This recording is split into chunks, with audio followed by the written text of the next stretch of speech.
വയനാട് തുരങ്കപാത നിർമ്മാണ വിഷയത്തിൽ സംസ്ഥാന സർക്കാരും സുപ്രീം കോടതിയിൽ. കേസിൽ സർക്കാർ സുപ്രീം കോടതിയിൽ തടസ്സ ഹർജി ഫയൽ ചെയ്തു. കേന്ദ്രം നൽകിയ പരിസ്ഥിതി അനുമതി സ്റ്റേ ചെയ്തതിന് സംസ്ഥാന സർക്കാർ സുപ്രീം കോടതിയിൽ എതിർക്കും. നിർമ്മാണ നടപടികൾ തടയരുതെന്നും സർക്കാർ സുപ്രീം കോടതിയിൽ ആവശ്യപ്പെടും.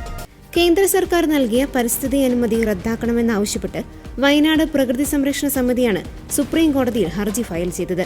ഇതിലാണ് സംസ്ഥാന സർക്കാരിന്റെ തടസ്സ ഹർജി. സ്റ്റാൻഡിംഗ് കൗൺസിൽ CK ശശിയാണ് തടസ്സ ഹർജി ഫയൽ ചെയ്തത്.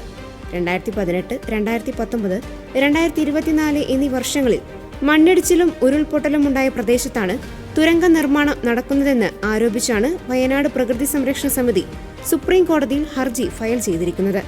മുണ്ടക്കൈ ചൂരൽമല ഗ്രാമങ്ങൾക്ക് സമീപത്തുകൂടെയാണ് ഈ തുരങ്കപാത കടന്നുപോകുന്നത്. നടപടിക്രമങ്ങൾ പാലിക്കാതെയാണ് പദ്ധതിക്കുള്ള പരിസ്ഥിതി അനുമതി നൽകിയതെന്നും ഹർജിയിൽ ചൂണ്ടിക്കാട്ടിയിട്ടുണ്ട്. വേണ്ടത്ര പഠനം നടത്താതെ നൽകിയ അനുമതി റദ്ദാക്കണമെന്നും ഹർജിയിൽ ആവശ്യപ്പെട്ടിട്ടുണ്ട്. പദ്ധതിക്കെതിരെ വയനാട് പ്രകൃതി സംരക്ഷണ സമിതി നൽകിയ ഹർജി നേരത്തെ കേരള ഹൈക്കോടതി തള്ളിയിരുന്നു. ഇതിനെതിരെയാണ് സുപ്രീം കോടതിയിലെ അപ്പീൽ.